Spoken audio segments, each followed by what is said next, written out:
India voice, आपकी सोच, आपकी आवाज। नमस्कार, इंडिया वॉइस देख रहे हैं आप और मैं हूं आपके साथ प्रज्ञा मिश्रा। बुलेटिन की शुरुआत करेंगे बड़ी और अहम खबर के साथ। तो सबसे पहले बात कर लेते हैं उत्तर प्रदेश के मुख्यमंत्री योगी आदित्यनाथ सिंगापुर दौरे पर है। अपने इस दौरे के दौरान उन्होंने डीबीएस ग्रुप के साथ अहम बैठक की है। बैठक में मुख्यमंत्री ने परियोजना वित्त पोषण बढ़ाने और उत्तर प्रदेश के उच्च विकास वाले क्षेत्रों में निवेश को गति देने पर चर्चा की।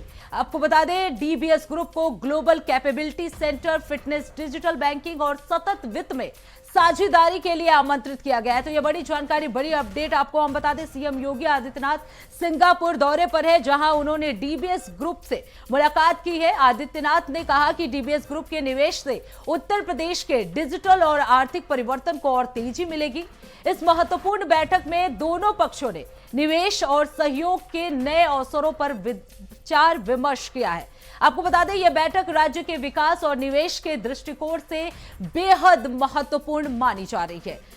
उनके मुताबिक आपको बता दें, ग्रुप के निवेश से राज्य के डिजिटल और आर्थिक बदलाव में तेजी आएगी। तो ये बड़ी जानकारी, बड़ी अपडेट आपको हम बता दें, सीएम योगी आदित्यनाथ जो है वो सिंगापुर दौरे पर है, जहां उन्होंने डीबीएस ग्रुप के साथ मुलाकात की है। विकास और निवेश के दृष्टिकोण से ये मुलाकात जो है बेहद महत्वपूर्ण मानी जा रही है। तो सिंगापुर के दौरे पर है सीएम योगी आदित्यनाथ, कई महत्वपूर्ण विषयों पर वो चर्चा करेंगे। इसके साथ ही आपको बता दें, निवेश को लेकर ये दौरा जो है वो काफी महत्वपूर्ण बताया जा रहा है। इस दौरान डीबीएस ग्रुप के साथ सीएम योगी आदित्यनाथ ने मुलाकात की है। दोनों पक्षों ने निवेश और सहयोग के कई नए अवसरों पर विचार विमर्श किया है।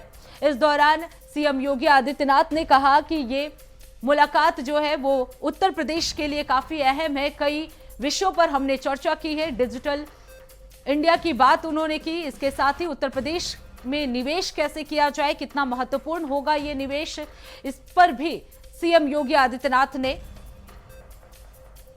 वहीं इस खबर पर विस्तार से जानकारी देने के लिए राशिद हमारे साथ जुड़ चुके हैं।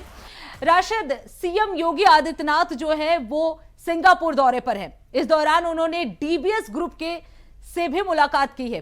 कितना महत्वपूर्ण है ये मुलाकात और किन किन मुद्दों पर इस मुलाकात में चर्चा की गई?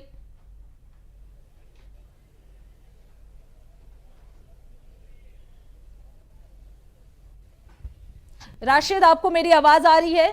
नहीं, देखिए बिल्कुल प्रज्ञा, आपको बता दें, मुख्यमंत्री योगी आदित्यनाथ सिंगापुर दौरे पे हैं और उन्होंने टीडीएस के साथ में जो बैठक की है, इस बैठक से देखिए बड़े मायने भी निकाले जा रहे हैं। जी बिल्कुल बिल्कुल प्रज्ञा, देखिए आपको बता दें कि जिस तरह से मुख्यमंत्री योगी आदित्यनाथ सिंगापुर में है और उन्होंने टीडीएस के साथ जो बैठक की, ये माना जा रहा है इस बैठक का कहीं ना कहीं बड़ा नतीजा निकल के सामने है, क्योंकि वित्त मंत्री सुरेश खन्ना और आपको बता दें कैबिनेट मंत्री गोपाल गुप्ता नंदी वहाँ मौजूद है। देखिए उत्तर प्रदेश सरकार जिस तरह से $1 ट्रिलियन की इकोनॉमी करने के लिए लगातार काम कर रही है और आपको बता दें 50 लाख करोड़ के MOU साइन हुए, ऐसे ही तमाम जो है बिजनेस जो है विदेश से भी अब उत्तर प्रदेश में लाया जा रहा है। देखिए मुख्यमंत्री योगी आदित्यनाथ लगातार विकास को लेकर जिस तरह से सिंगापुर गए हैं या मलेशिया, तमाम कंट्री ऐसी है जहां पे वित्त मंत्री सुरेश खन्ना और डिप्टी सीएम केशव प्रसाद मौर्य गए थे। देखिए जब बाहर कंट्री जाते हैं और मीटिंग होती है तो कहीं ना कहीं इंफ्रास्ट्रक्चर को लेकर कहीं ना कहीं बड़ी कंपनी उत्तर प्रदेश में आएंगी तो कहीं ना कहीं उत्तर प्रदेश को बड़ा लाभ मिले। ये मुख्यमंत्री योगी आदित्यनाथ का एक अहम दौरा माना जा रहा है। ये भी माना जा रहा है कि इस दौरे से बड़ा फायदा होगा, कहीं ना कहीं उत्तर प्रदेश को एक बड़ा सेक्टर मिलने जा रहा है। आईटी सेक्टर की बात कर लीजिए, तमाम ऐसे सेक्टर हैं जो उत्तर प्रदेश में जल्दी शुरू होंगे, तमाम ऐसे MOU हैं जो जल्दी ही साइन होंगे और उत्तर प्रदेश को एक बड़ा निवेश मिलेगा, रोजगार लोगों को मिलेगा। इसी को लेकर मुख्यमंत्री योगी आदित्यनाथ लगातार बाहर कंट्री में दौरे भी कर रहे हैं और तमाम अपने जो मंत्री हैं उनको भेजते रहते हैं। जी जी बिल्कुल। राशिद, अगर बात की जाए डीबीएस ग्रुप की, तो क्या डीबीएस ग्रुप के निवेश से राज्य के डिजिटल और आर्थिक में बदलाव तेजी से देखने को मिल सकता है?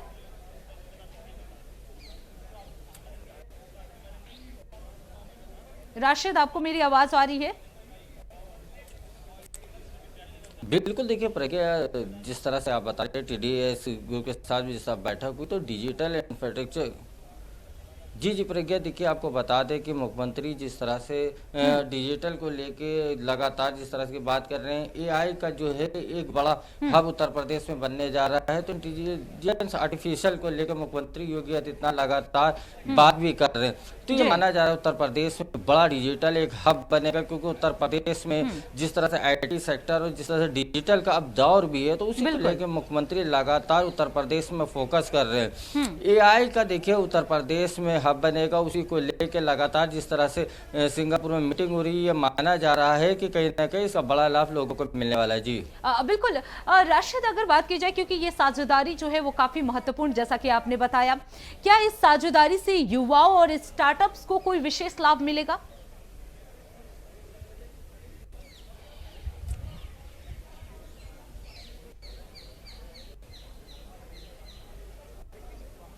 नहीं, बिल्कुल देखिए प्रज्ञा, आपको बता दें कि युवाओं को रोजगार मिलेगा। देखिए उत्तर प्रदेश में रोजगार को लेकर मुख्यमंत्री योगी आदित्यनाथ तमाम योजनाएं जो है वो धरातल पर उतार रहे। लगातार जो है उत्तर प्रदेश में जो निवेश को लेकर काम मुख्यमंत्री योगी आदित्यनाथ कर रहे हैं। अगर बात की जाए तो उत्तर प्रदेश में तमाम समिट हुई हैं, तो समिट में 50 करोड़ के एमओयू साइन हुए, तो उसी को लेकर मुख्यमंत्री योगी आदित्यनाथ लगातार निवेश को लेकर उत्तर प्रदेश में रोजगार कैसे बढ़े, इसको लेके तरह तरह की योजनाएं उत्तर प्रदेश में लागू करते हैं। देखिए आपको बता दें कि ये जो सिंगापुर का दौरा है, इसके बाद में उत्तर प्रदेश बिल्कुल राशिद, ये काफी महत्वपूर्ण बैठक माना जा सकता है, क्योंकि डीबीएस ग्रुप के साथ ये मुलाकात हुई। अब देखना होगा राज्य के लिए क्या कुछ निवेश के चीजें सामने आती हैं। राशिद, आप बने रहिएगा, आगे भी आपका रुख करेंगे।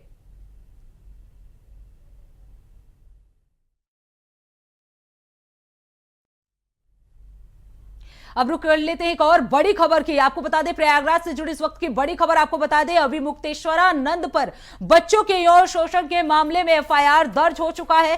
प्रयागराज में पॉक्सो एक्ट में यह केस दर्ज किया गया है। शंकराचार्य के बहाने आपको बता दें, अखिलेश यादव का सनातनी दाव देखने को मिला है। शिविर स्थल का पुलिस ने निरीक्षण किया गया है, वैज्ञानिक तरीके से जांच जो है वो जारी है, पुलिस की तरफ से ये कहा गया है। तो आपको बता दें, प्रयागराज में बच्चों के कथित यौन शोषण के आरोपों को लेकर शंकराचार्य स्वामी अभिमुक्तेश्वरानंद सरस्वती के खिलाफ पॉक्सो एक्ट के तहत मामला दर्ज कर दिया गया है। झूसी थाने में ये केस जो है, ये एफआईआर जो है वो दर्ज किया गया है। इसके साथ ही आपको बता दें, पुलिस जो है वो लगातार जांच की प्रक्रिया तेज कर चुकी है। शिकायतकर्ता आशुतोष ब्रह्मचारी महाराज की मौजूदगी में पुलिस टीम ने माघ मेला क्षेत्र स्थित घटना स्थल का भी निरीक्षण किया है। आपको बता दें, विवेचना अधिकारी ने त्रिवेणी मार्ग पर स्थित उस शिविर का विस्तृत मुआयना भी किया है। तो चलिए ग्राफिक्स के जरिए आपको समझा दें, झूसी थाना अध्यक्ष के नेतृत्व में पुलिस टीम जो है वो पहुंची हुई है। वहां पे एफआईआर दर्ज किया गया है। माघ मेला स्थल का भी निरीक्षण किया गया है। महत्वपूर्ण स्थलों का भौतिक सत्यापन किया जा रहा है। मामला जो है वो 13 जनवरी 2025 से 15 फरवरी 2026 के बीच बताया जा रहा है। प्रयागराज के झूसी थाने में ये एफआईआर जो है शंकराचार्य के खिलाफ दर्ज की गई है। नाबालिग बच्चों से यौन शोषण मामले में ये एफआईआर जो है अभिमुक्तेश्वरानंद के खिलाफ दर्ज किया गया है। आपको बता दें, लगातार महत्वपूर्ण स्थलों का भौतिक सत्यापन किया जा रहा है। यह पूरा मामला 13 जनवरी 2025। कुछ लोग निकल पड़े हैं सम्मान देने के लिए। जिस समय शिखा को पकड़ करके अपमानित किया जा रहा था, उस समय ये लोग कहां थे? उसी समय उन्हें जाना चाहिए था संगम किनारे। हमारे पूज्य शंकराचार्य जी कई दिनों धरने पे बैठे रहे वहां पर। उस समय सर्दी पीक पे थी। अब तक की जो हमारी पूरा इतिहास जो है, पौराणिक व्यवस्था है, सनातनी व्यवस्था में कहीं किसी शंकराचार्य को गंगा स्नान से रोका नहीं गया होगा। लेकिन ये पहली बार हुआ है सरकार में कि उन्हें स्नान करने से भी रोका गया। जो हमारी आध्यात्म की, हमारे सनातन धर्म की त्रिवेणी है। और अब तो ये सरकार एक कदम आगे निकल गई है। ये लगता है कभी अंधेरे में या रात में फिल्म देखते हैं 20 साल बाद। हर बात इनको 20 साल बाद पता लगती है। हमारा जो एक पैनलिस्ट था, उसकी 20 साल पुरानी घटना शंकराचार्य जी को बताओ, अपमानित करने के लिए कहां से ढूंढ के लाए, किसको ढूंढ के लाए?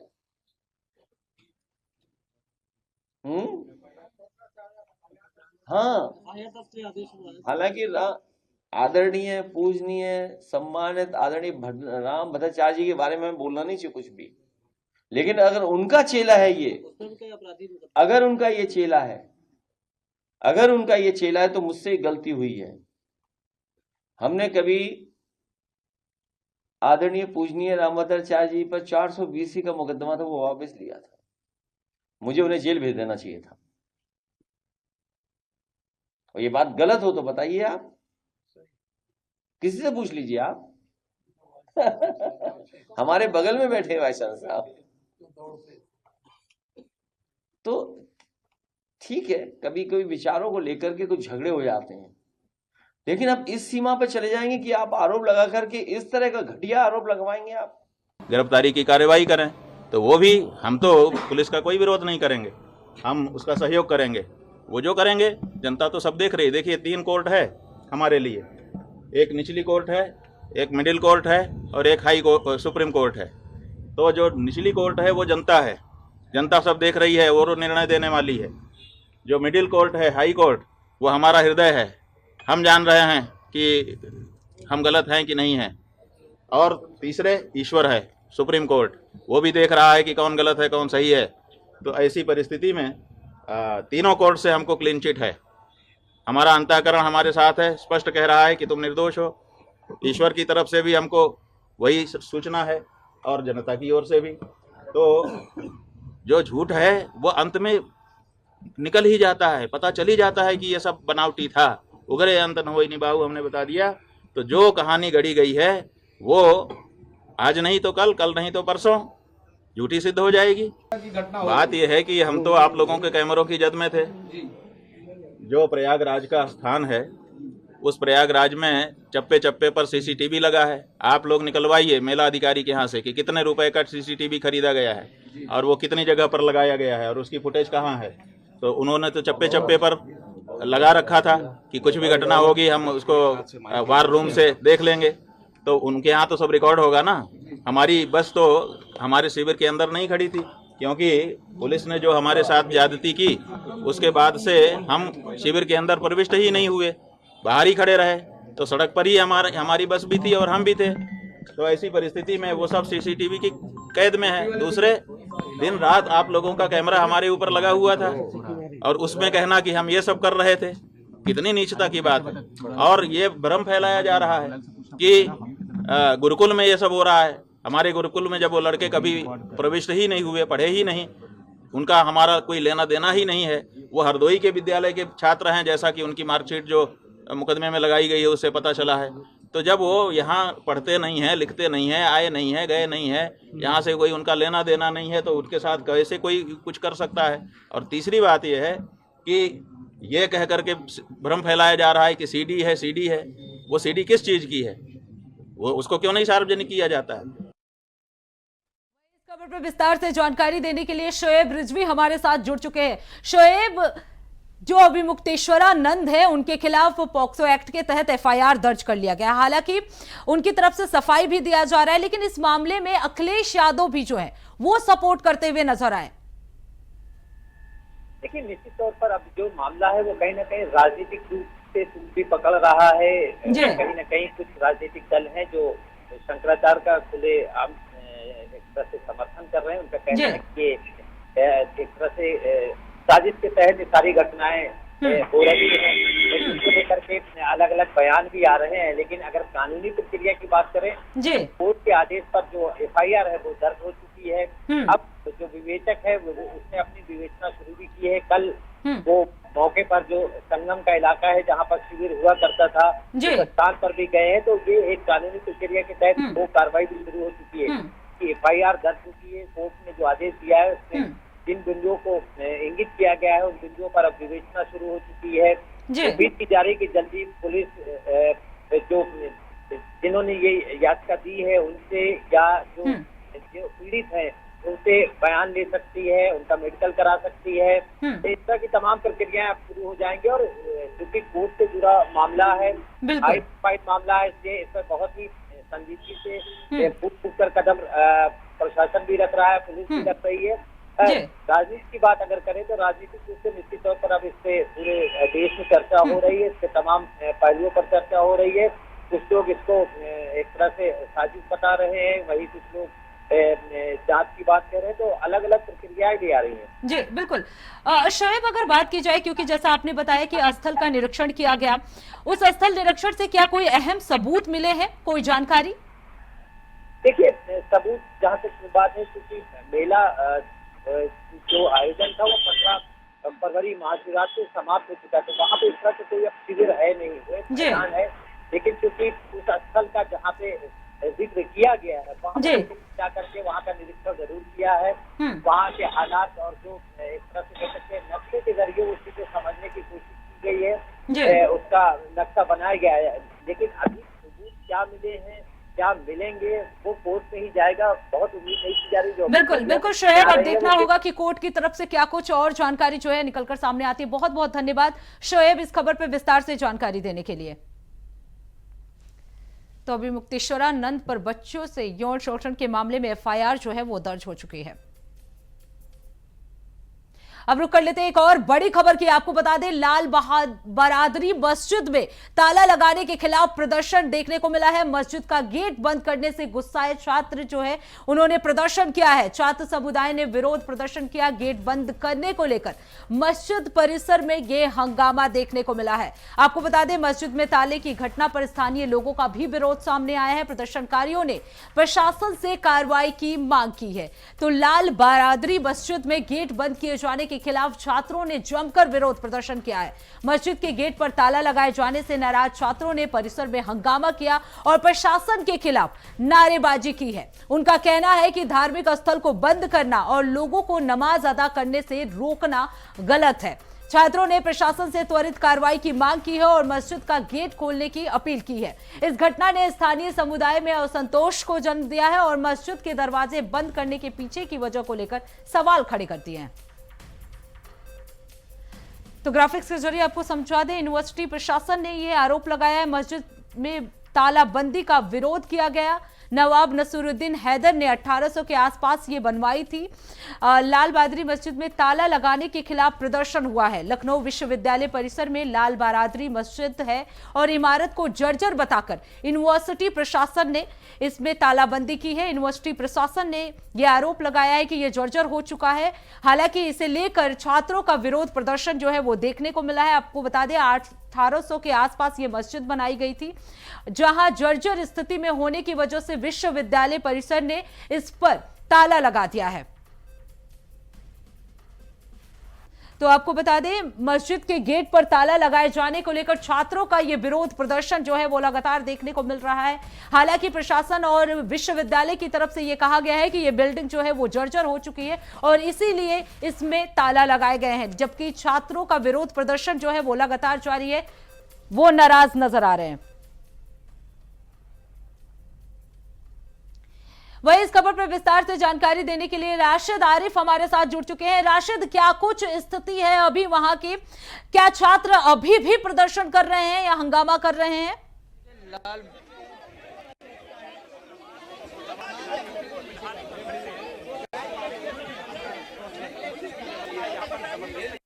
देखिए प्रिया, आपको बता दें, ये लाल बहादुरी लखनऊ यूनिवर्सिटी में है और हम लोग इस टाइम लखनऊ विश्वविद्यालय में मौजूद है। देखिए यहाँ पे तमाम कार्यकर्ता एबीवीपी की भी यहाँ पे आ गए हैं। वो ये कह रहे हैं कि ये लाल बहादुरी कोई मस्जिद या स्थान नहीं है, तो उसी को लेकर यहाँ पे जल अभिषेक भी करने के लिए आए थे। उसी के बाद में देखिए हम ये लाल बहादुरी आपको दिखा दे। देखिए यहाँ पे जो बोर्ड लगा हुआ है, यह भवन क्षतिग्रस्त से सुरक्षित भवन प्रवेश गतिविधि प्रतिबंध की गई। लेकिन मामला तब बढ़ा कि लाल बहादुरी का देखिए अंदर जो गेट जाने के लिए था वो बंद कर दिया गया। देखिए ये कोई मस्जिद नहीं थी, लेकिन अगर बात की जाए कैंपस के अंदर मुसलमान बच्चे जो है, छात्र जो पढ़ रहे थे, वो इसमें नमाज जो है वो अदा करते थे। तो कहीं ना कहीं जिस तरह से ये क्षतिग्रस्त से इसको रेनोवेट करना चाहिए था, उसके लिए बजट भी पास हुआ था, लेकिन रेनोवेट ना करने के पहले उसको दरवाजे को लॉक कर दिया गया, उसमें जो है लोहे के दरवाजे को लॉक कर दिया। देखिए सुरक्षा व्यवस्था के कड़े इंतजाम यहाँ पे किए गए हैं। पूरे लाल बहादुरी के बाहर जो है बैरिकेडिंग लगा दी गई, भारी पुलिस बल मौजूद है। और हम आपको दिखाना चाहेंगे कि देखिए एबीवीपी के छात्र जो है वो यहाँ पे पहुंच चुके हैं और यहाँ पे हंगामा करने के हम जल अभिषेक यहाँ पे करेंगे। देखिए हम उनसे बात करने की कोशिश करेंगे। यहाँ की स्थिति जो है वो बहुत ही ज्यादा तनावपूर्ण हो चुकी है। देखिए और देखिए यहाँ पे छात्र जो है वो बैठ गए हैं धरने पे और हम इनसे बात करने की कोशिश करते हैं कि देखिए क्या मामला है। देखिए कई छात्र हैं यहाँ पे, बात करेंगे। सर क्या मामला है यहाँ? मामला ये है कि सोचिए कैसे कल विश्वविद्यालय में जो 205 साल पुरानी इमारत है जो कि एएसआई के अंतर्गत आती है, उसको विश्वविद्यालय प्रशासन ने एक सोची समझी मानसिकता के साथ भाजपा सरकार और संघ के इशारों पे कैसे उसको बंद किया गया, कैसे फेंसिंग की गई है। हमारे मुस्लिम समाज के भाई लोग सुबह नमाज अदा करके गए और जब दोपहर में आते हैं तो देखते हैं कि यहाँ बिल्डिंगों से सटा दिया गया गेट को और दीवारें खड़ी कर दी गई, फेंसिंग लगा दी गई। तो आपको क्या लग रहा है कि कोई प्लानिंग के तहत ये काम? ये सोची समझी साजिश है। ये संघ के इशारों पे, भाजपा सरकार के इशारों पर नफरती माहौल पैदा किया जा रहा है क्योंकि चुनाव आने वाला है ना। चलिए देखिए आप लोग की हम इनसे बात करने की कोशिश करेंगे और जानेंगे कि इस मामले को लेकर छात्र क्या सोचते हैं। छात्रों से बात करने की कोशिश करते हैं कि यहाँ पे जिस तरह से जो दरवाजा बंद किया गया, बिल्कुल राशिद कर दिया गया, बारादरी का क्या कहेंगे? दरवाजा बंद कर दिया गया है, बहुत गलत हुआ है और ये बताते हैं कि इमारत जर्जर है इसलिए इसको बंद किया जा रहा है। तो जर्जर है तो इसका निर्माण करवाइए, इसको रिनोवेट कराइए, ना कि बंद करिए। यहाँ पे भारी संख्या में मुस्लिम छात्र पढ़ते हैं, वो नमाज पढ़ते हैं, उनका रोजा भी चल रहा है, वो नमाज कहाँ पढ़ेंगे? और ना ही कोई नोटिस जारी की गई और ये बता दिए कि क्षतिग्रस्त है, लेकिन इतनी भी क्षतिग्रस्त नहीं है और इसको हर तरीके से बंद कर दिया गया है। अगर हम लोग ये दरवाजा नहीं खोला गया देखिए छात्रों की लगातार मांग है कि इसको रिनोवेट कराया जाए, लेकिन जिस तरह से देखिए आप यहाँ पे आइए, क्या कहती है? देखिए जिस प्रकार से संडे के दिन में एक विश्वविद्यालय प्रशासन के अधिकारी के द्वारा इस गेट को बंद करने का काम किया गया है, ये हमारी एएफसी एकता को खंडित करता है। संडे के आड़ में बैरिकेडिंग की आड़ में इस प्रकार का निर्माण कराना ये बहुत ही निंदनीय कार्य है। जब हम लोग आते हैं तो हमें पता चलता है कि इस गेट को बंद करके इस पर दीवार खड़ी कर दी गई है और इसके लिए संडे का दिन चुना जाता है ताकि यहाँ पे कोई छात्र मौजूद ना हो। हम लगातार पूरी रात धरने पे बैठे और हमारी एक ही मांग है कि इस दरवाजे को खोला जाए। देखिए इसमें तमाम यहाँ पे छात्र हैं वो लगातार ये कर रहे हैं। देखिए मुस्लिम छात्रों का साथ देने के लिए और भी वर्ग के छात्र मौजूद है। अगर बात की जाए तमाम ऐसे हिंदू छात्र यहाँ पे हैं जो मुसलमान छात्रों के साथ में गलत बता रहे हैं। बारादरी देखिए कोई मस्जिद नहीं है, लेकिन कैंपस के अंदर एक ऐतिहासिक इमारत बनी हुई है जो 1819 हिजरी में बनी थी। तो अगर वो इमारत बनी है उसमें शुरू से छात्र नमाज पढ़ रहे हैं या धार्मिक काम करने के लिए एक स्थान दे दिया गया, अब उसको अगर क्षतिग्रस्त है तो उसको रेनोवेट कराना चाहिए, उसके लिए बजट भी पास हुआ। लेकिन कल जिस तरह से उस दरवाजे को पूरी तरह से सील कर दिया गया, उसी में छात्रों का नाराजगी है। छात्र जो है बारादरी के बाहर कल उन्होंने अजान दी, नमाज पढ़ी, वहीं पर रोजा अफ्तार किया। हालांकि मुस्लिम छात्रों के साथ में हिंदू छात्र भी यहाँ तमाम जो है वो उनके साथ में है। तो देखिए यह पूरी स्थिति जो है यहाँ पे तनावपूर्ण बनी हुई है, भारी पुलिस प्रशासन लगा हुआ है। लेकिन पूरे मामले को लेकर अब एबीवीपी प्रशासन क्या करता है, क्या दरवाजा खोलता है या नहीं खोलता? हालांकि एबीवीपी ने भी यह ऐलान किया था कि ये कोई मस्जिद नहीं है, हम यहाँ पे जल अभिषेक करेंगे। तो इस पूरे मामले को लेकर अब एलडीओ में तनाव देखा जा रहा है। अब देखने की बात ये होगी कि क्या इस पे एलडीओ प्रशासन कार्रवाई करता है या दरवाजे को खोलता है या ये इसी तरह से बंद रहेगा। जी बिल्कुल राशिद, अगर बात की जाए क्योंकि जिस तरीके से हमने छात्रों को भी सुना, उनके अंदर एग्रेशन है, वो नाराज नजर आ रहे हैं और आपने ये भी बताया कि सिर्फ मुस्लिम जो छात्र है वही नहीं है बल्कि और भी छात्र जो है मौजूद है। तो क्या माना जाए, प्रशासन उनकी बात जो है वो सुनेगी या प्रशासन अभी तक कोई रिएक्शन दे रहा है इस मामले को लेकर? राशिद आपको मेरी आवाज आ रही है?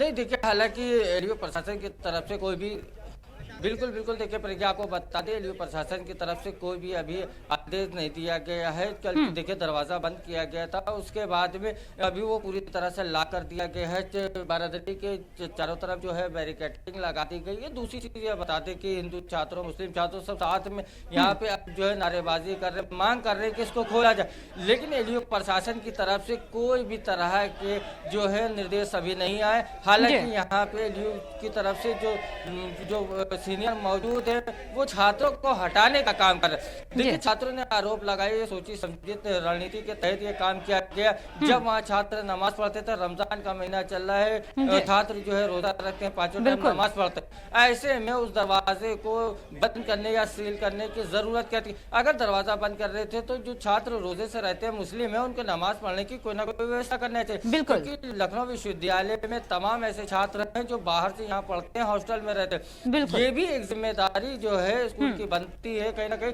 कि जब उनको बारादरी अगर क्षतिग्रस्त हो रही थी तो उसको जब सील करना था तो पहले छात्रों से बिल्कुल राशिद, क्योंकि रमजान का महीना चल रहा है और छात्र रोजा रखने के बाद में जब यहाँ नमाज पढ़ने आते हैं तो देखते हैं बारादरी बंद है और बिल्कुल राशिद, रमजान का महीना चल रहा है और ऐसे में अचानक से इसे बंद कर देना वाकई प्रशासन के लिए एक नई जिम्मेदारी बनती है। अब देखना होगा प्रशासन क्या कुछ एक्शन लेता है। बहुत बहुत धन्यवाद राशिद इस खबर पर विस्तार से जानकारी देने के लिए।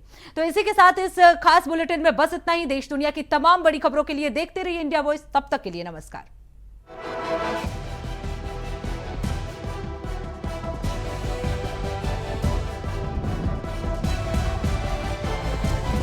इंडिया वॉइस, आपकी सोच, आपकी आवाज।